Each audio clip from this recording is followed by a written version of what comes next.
Assalamualaikum warahmatullahi wabarakatuh. Perkenalkan, saya Fernanda Samduayudi, NIM 20221110017 dari Prodi Pendidikan Bahasa dan Sastra Indonesia. Oke, jadi kali ini saya akan menjelaskan terkait pengertian sosiologi sastra menurut beberapa ahli. Namun sebelum saya membahas terkait pengertian sosiologi sastra, ada baiknya kita membedah terlebih dahulu apa aja unsurnya. Jika kalian tahu bahwa sosiologi sastra adalah terdiri dari dua paham ilmu, yaitu ilmu sosial dan ilmu sastra, maka dari itu ada lebih baiknya kalau kita membedah satu-satu terlebih dahulu. Yang pertama yaitu sosiologi.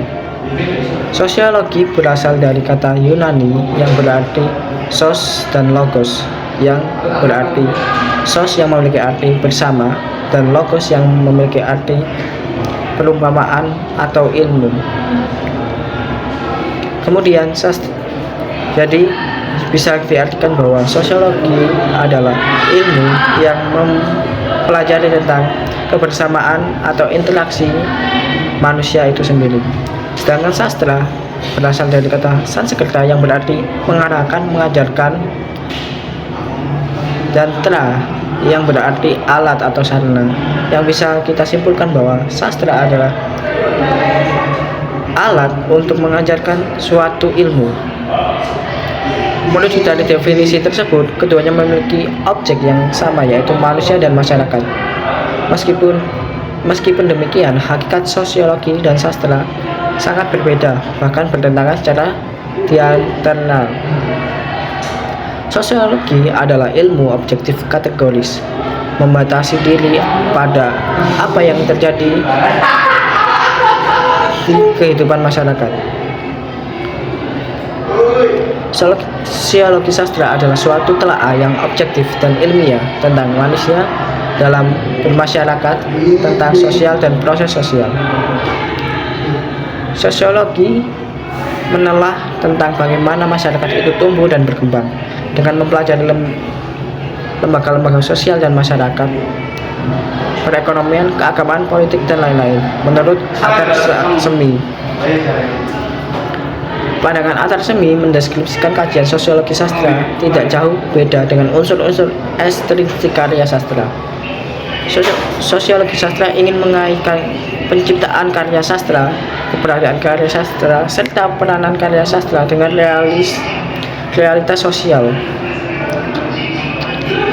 Menurut Ratna, yang mana kita bisa simpulkan dari pengertian ini bahwa dalam karya sastra itu ada ilmu atau sudut pandang tentang sosial.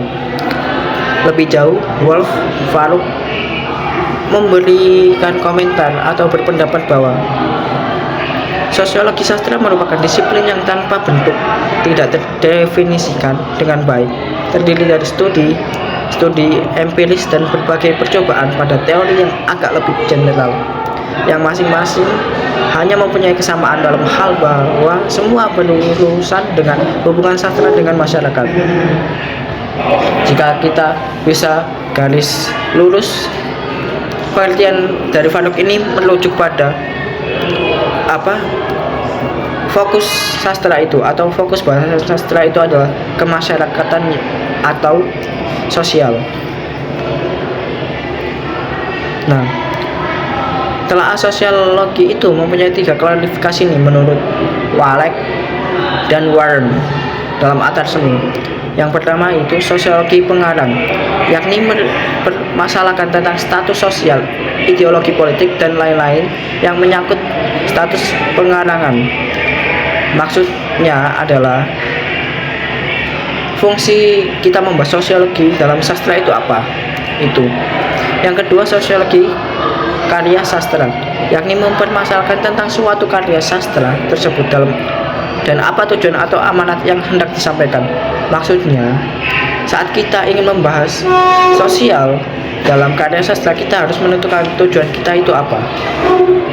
Ya, serta yang terakhir sosiologi sastra, yakni mempermasalahkan tentang pembaca dan pengaruh sosialnya terhadap masyarakat dan prinsipnya menurut Lauren dan Zwigen. Maksud dari kalimat ini adalah efek dari kita menyampaikan sosiologi dalam karya sastra itu apa kepada para masyarakat dan para pembaca itu tersebut. Nah, menurut Lauren dan Zwigen terdapat 3 perspektif nih berkaitan dengan sosiologi sastra.